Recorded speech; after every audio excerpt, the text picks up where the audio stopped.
కాలం మర్చిపోలేని జ్ఞాపకాలనే కాదు, మానలేని గాయాల్ని కూడా చేస్తుంది. తన జీవితంలో ప్రేమ ఒక భాగమే అని మేము అనుకున్నాం. తనేమో ప్రేమే జీవితం అనుకుంది. కార్తీక్ని మర్చిపోలేకపోయింది. ఎవరితో మాట్లాడకుండా ఒంటరిగా ఉండిపోయేది. తనని అలా చూడలేని వాళ్ళ నాన్న నాకు ఫోన్ చేసి, ఇంకా ఇక్కడే ఉంటే ఆ పరిస్థితులు మనుషుల్ని తలుచుకుంటూ కుమిలిపోతుంది. గీత మనకు దక్కదని చెప్పడంతో నేను గీతకి ధైర్యం చెప్పి చదువును కంటిన్యూ చేయమని చెప్పాను. స్థలం మారితే మార్పు వస్తుందని ఇక్కడ కాలేజీలో చేర్పించాను. అయినా అతని జ్ఞాపకాలు తన మదిని విడలేదు.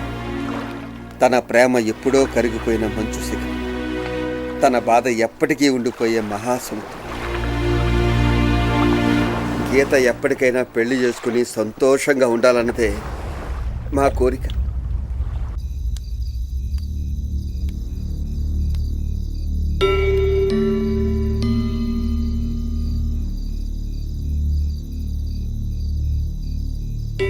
నిజంగా గీత విషయంలో అలా జరగటం చాలా దారుణం రా. ఆమె గుండెల్లో ఇంత విషాదం ఉందని ఎప్పుడూ అనుకోలేదురా. నిజం రా, జీవితాంతం తనే అనుకున్న మనిషి తన కళ్ళ ముందే కనుమరుగైతే ఆ విషాదం చూసి ఎవరు తట్టుకోగలరా? అందుకే ఇక నుంచి నువ్వు గీత గురించి ఆలోచించడం మర్చిపో. అలా అంటవేంట్రా? కాకపోతే ఏంట్రా, తన గురించి అంతా తెలిసి కూడా నువ్వు... అది కాదురా, గీతను కార్తీక్ ప్రేమించాడు, గీత నేను కూడా ప్రేమించాను. ఇప్పుడు కార్తీక్ లేడు కదా. రే, గీత కార్తీక్నే ఇష్టపడింది, కార్తీక్తోనే జీవితం గడపాలనుకుంది. కాకపోతే అన్ఎక్స్పెక్టెడ్గా ఇలా జరిగిపోయింది. ఇప్పుడు అవన్నీ మర్చిపోయి నీతో... అరే నువ్వెన్నైనా చెప్పు, గీత లేకుండా ఆ ఊహను నేను భరించలేనురా. అలవాటు చేసుకో, లేకపోతే నీ ఊహ ఊహలాగే మిగిలిపోద్ది. అది కాదురా, గీత మామ ఏం చెప్పాడు? గతంలో గీతకి జరిగిన విషాదాన్ని మర్చిపోయి కొత్త జీవితాన్ని ప్రారంభించి పెళ్లి చేసుకోవాలని చెప్పాడా లేదా?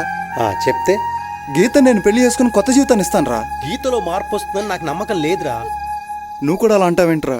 గీత లేకుండా నేను ఉండలేనురా. రే,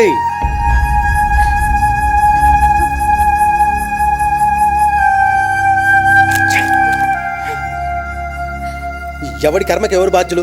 నీ ఇష్టం వచ్చినట్టు చేసుకో. అరే అజయ్,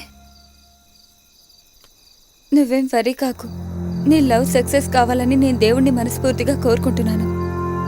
థ్యాంక్స్ రావుని, నువ్వైనా నన్ను అర్థం చేసుకున్నావు. ఈ పాయసం నీకోసమే చేశాను, తీసుకో. Thank you Shravani.